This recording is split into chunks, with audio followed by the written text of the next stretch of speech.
Hi guys, it's Jessica here, back to finish the rest of the BJD end of the year tag for 2018.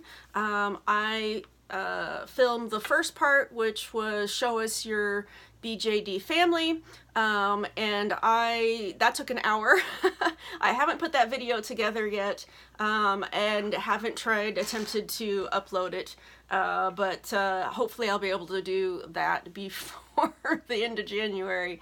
I've been having a lot of problems with that, and that's been decreasing the amount of videos that I can film for you guys. But so I did that part, and now I'm going to answer the rest of the questions. The original tag was made by BJDLove in 2013, and at some point more questions got added to the tag. I don't know who or when or how those happened, but I see that DX Girly has the current list, so I'm going to go down her list. So question number 2 after that first one, about the Dolly family. How many videos did you make this year? And I didn't go back and check and see how many I made the year before. That would have been interesting. But this year I made 48 videos, which actually surprised me. I felt like I had made far fewer than that.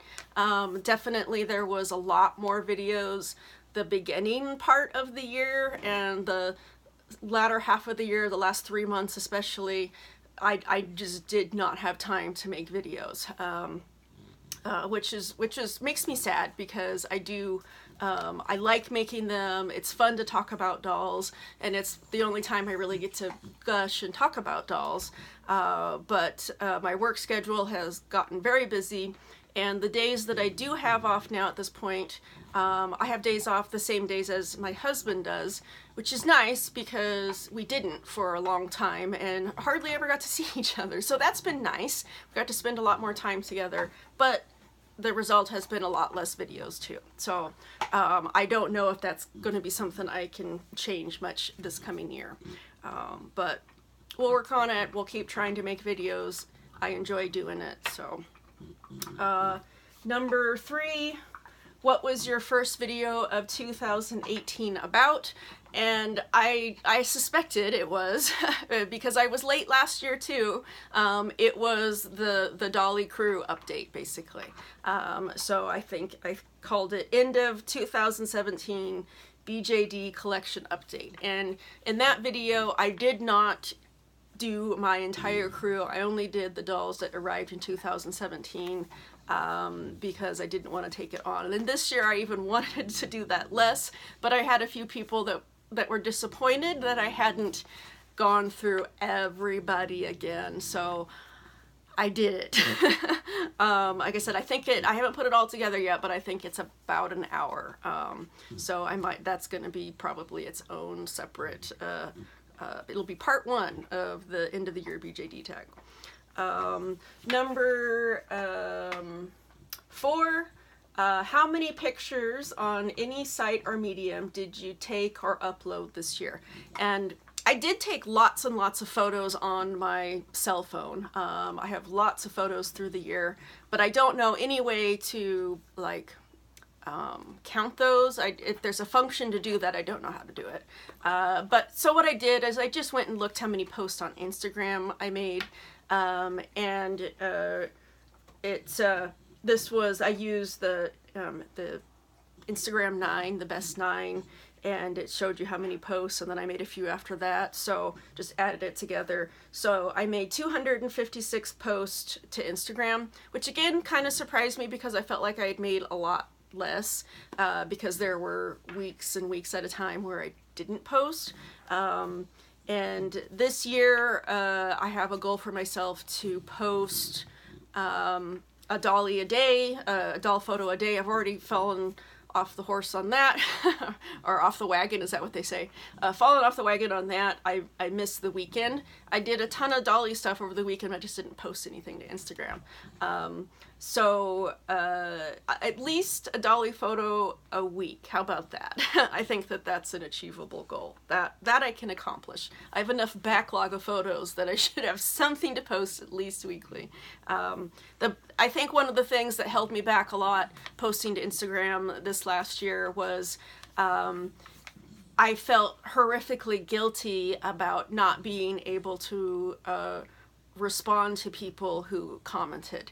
I would have time to make the post, but then coming back and actually thanking people or answering their questions, that sort of thing, it just didn't happen, and it made me feel really bad and really guilty, so I just didn't post. And I don't know, that's kind of what happens with videos too.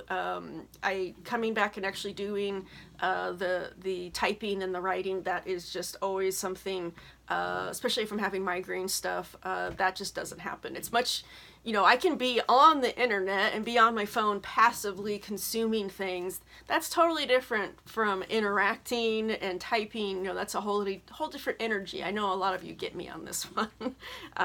But I am going to make my best effort to post, and with apologies that I thank everybody who responds. I appreciate it so much. I read everything. It's just that I'm not always able to respond, unfortunately. Okay, next on the list was number 5. Show us the first picture of the year. So the first picture on Instagram wasn't a dolly photo. It was like a little, I wrote it down here, do more of what makes you happy. And I posted that January 1st. And it was, you know, just one of those little inspirational type things, but it really meant a lot to me as far as, I think I did that. I think I did a lot of what made me happy this year. So if I made resolutions, I don't know, I don't remember if I did or what they were. Let's see. I was gonna say there was a dolly picture posted after that, like January 4th, and so I'll see if I can remember to come back here and put these photos in here, but I'll put them up right here if I can remember that. Otherwise, I'm sorry.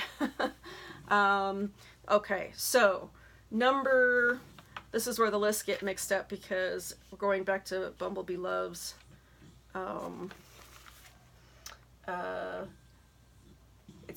it's 6 and 7 on this new list, and it's number 2 and number 3 on BumbleBeeLove's original list. So number 2 on BumbleBeeLove's list was the best thing. Let's see. Tell us the best thing that happened to you in the doll hobby this year. And it was a really good dolly year. There's a message that came up here. Let me get out of the way here. It was a really good dolly year for me. A lot of resin came in. I did do a lot of projects. I might not have been in the social media aspect as much as I might have wished, but dolly projects, I did a lot of sewing. A lot of awesome resin came in that I'm just trying to choose favorites out of it because it was just an amazing year. You know, working a lot of hours, it definitely helps with the money part. But this coming year, definitely going to slow down on the dolly stuff. But I had a really great year, 2018, bringing home a lot of resin that I had really been wanting to bring home. So that was probably the best thing that happened. Lots of wonderful things, lots of wonderful people and interactions, lots of great friends. All that stuff is just really fun part of the hobby. So number 3 on this list and number 7 on this list is tell us the worst thing that happened to you in the doll hobby this year. So personally, it was just not being able to be as socially active as I wanted to. You know, with not making the videos and interacting as much online, and then also real life stuff like dolly meets. There were some dolly meets. I think that there was actually one in Spokane, or maybe there was one nearby, somewhere else in Washington, and just not able to do those things. Just the energy and the time to do it just wasn't there. And so I feel kind of bummed about that. Really, really jealous of all the people who went to Eldol especially, and you know, it's one of those things that I actually wasn't as upset this year about that as I was the year before, or the Eldol before in 2016. But I would really love to be able to do something like that someday, and not necessarily has to be Eldol, but maybe something a little more local, like Resin Rose, or the Northwest Pacific Anime Conference. I don't know. There's one. I think it's an anime conference that happens in the Seattle area, but there is a huge ball jointed doll contingent that goes like Doll North. I think Doll North is an anime convention, which I don't know a lot about, but there's a lot of BJD people, and there's BJD classes and things like that, which always look like a lot of fun. So the hobby in general, and this did affect me personally. There's two aspects of it: the hobby in general, and then how it affected me personally. And I have to say, it was the recast thing. I think that this was a very sad year for our doll artists.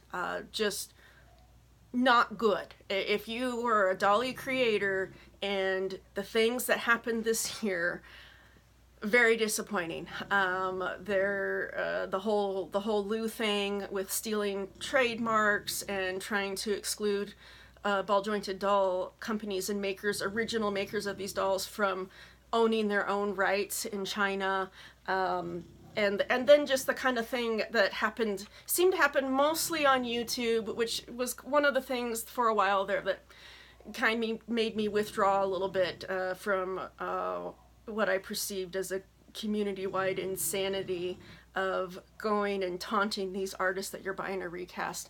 I do not understand. I don't understand how anybody thought that this was okay or funny, or I don't want to talk about it a whole bunch and make this whole video about this, but I was very disappointed in a lot of people, and a lot of part of this community. It just made me sick. It made me sick to my stomach. And this hobby and these dolls and the creators who make them, I mean, all of that is very, very important to me. And just to have it so disrespected, and I just can't imagine. It flabbergasted me. I just really appalled that somebody's selfish entitlement to own this doll was more important than the original creator.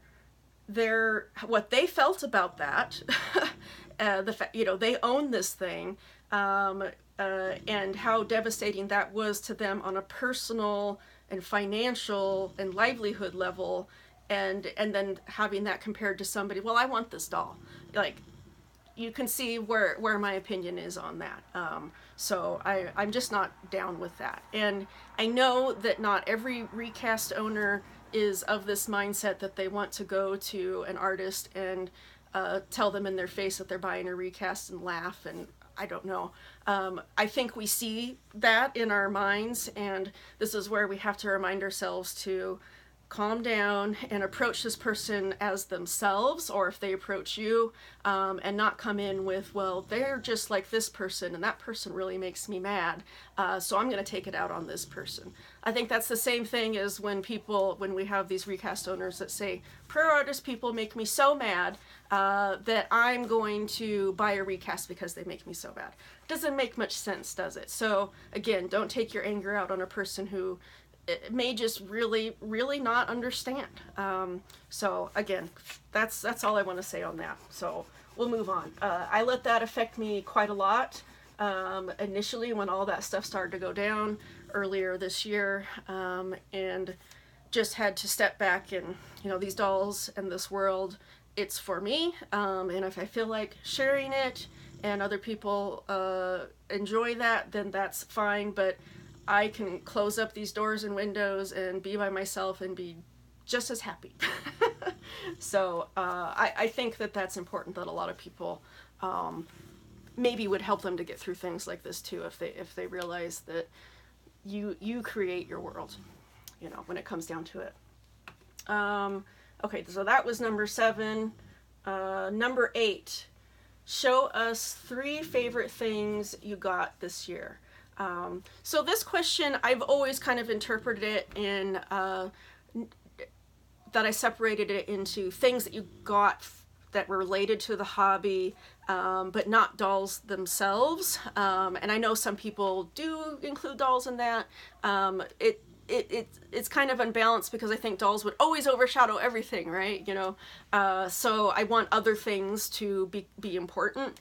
But so it's kind of a mix this year. I tried to pick out a few things that I thought were especially important to me, or that were surprised me, or that were more than I thought they were going to be. Just things that I was really happy about. So number 1 was this girl right here, and she's on a stand right now because she's got her wings on.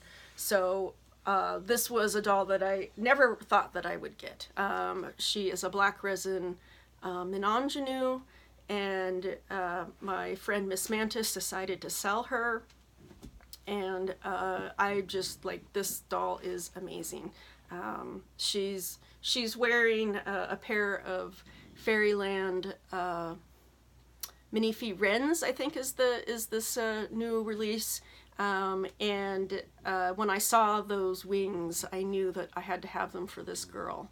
I don't know if you're able to see, like, the colors, see the kind of the purple sheens.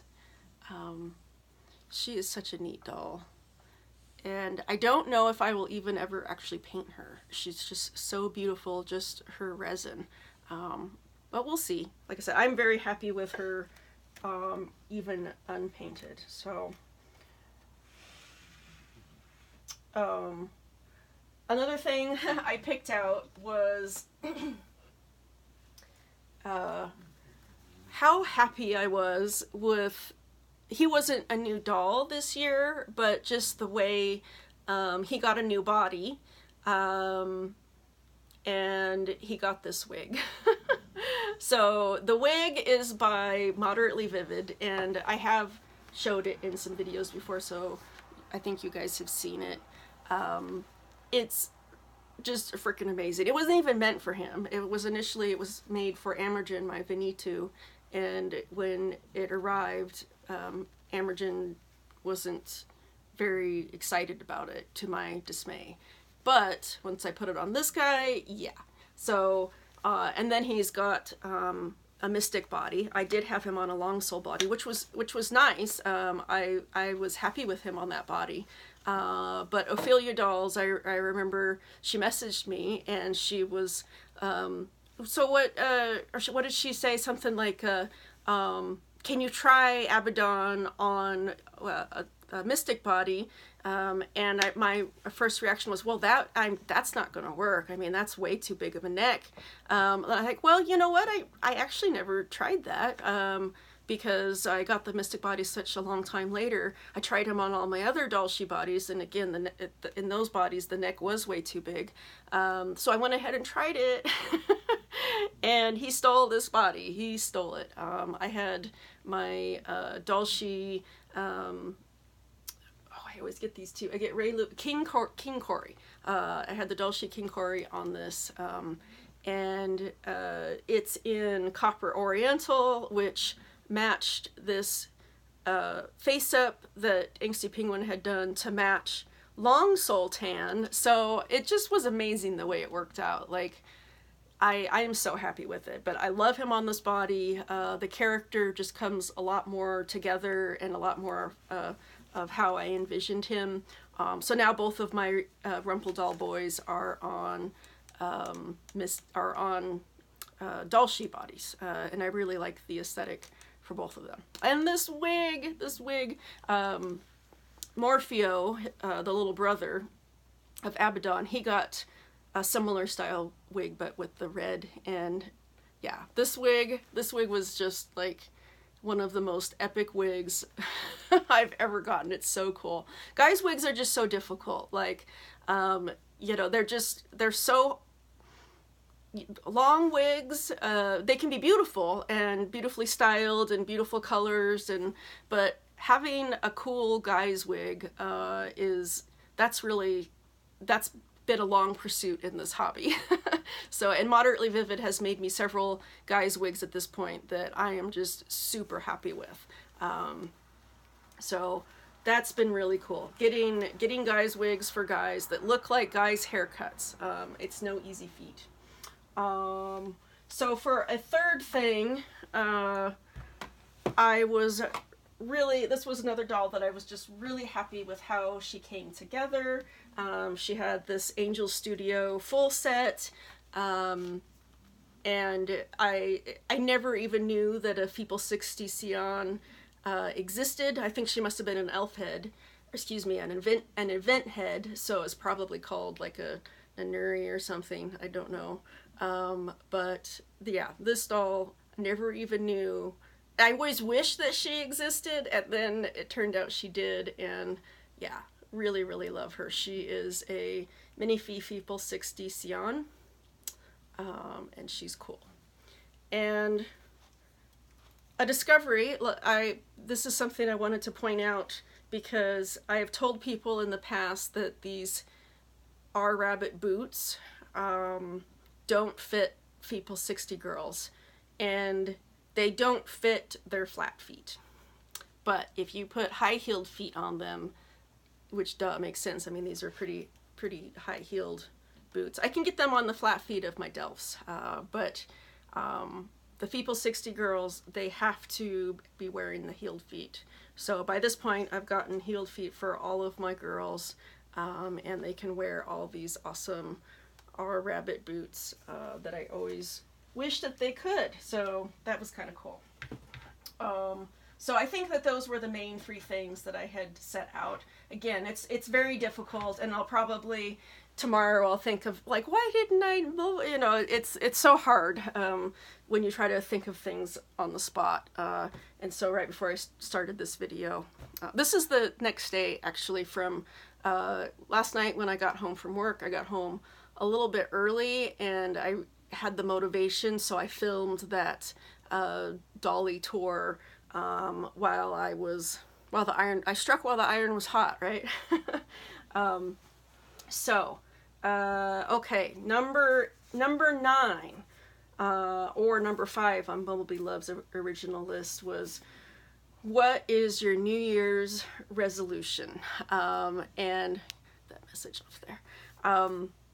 Number 1 resolution is doll buying freeze for 2019. Not going to buy any dolls. There's already a lot of little caveats to that. I am going to buy Doll Abby when she's released. That is a doll that I have been planning to buy and talk to the artist about buying, and not that I'm just going to buy her just because I made a promise that I would, but like that's a doll that needs to come home. So that doll will come, and I am going to, as soon as I finish off my current layaways, I will probably start a layaway for a teal resin Twiggling Artifacts Kindred Gaming. She is the only twiggling sculpt that I don't have, and it's been like 3 years now that I wanted her in teal resin, and it was the one that got discontinued, and then it wasn't available in translucent, and so it's finally available again. A lot more expensive than it ever was in the past, but okay. She's gonna come home this year. So it definitely won't be a dolly poor year. I've got a lot of dolls coming in this year. I've got 2 dolls that I'm waiting for from Dollshe still. I have got like 3 or 4 layaways going on. I'm not even going to count because I can't remember right now. I've got a Feeple 60 Moe body that should be coming home any day now too. So yeah, there'll be dolls. So the other part of that doll buying freeze, though, is because I want the time and the resources to work on the current dolly crew. So face-ups. Face-ups are #1 priority for the dolly crew this year. And most of them are going to go out. And I want the art of other artists. That is important to me, and I don't enjoy face-ups enough to want to tackle all these. I do want to work on a lot of fantasy parts, though. There's a lot of fantasy parts that need painting. I have a couple Doll Chateau Christina helmets. The centaurs I would love to do some blushing on.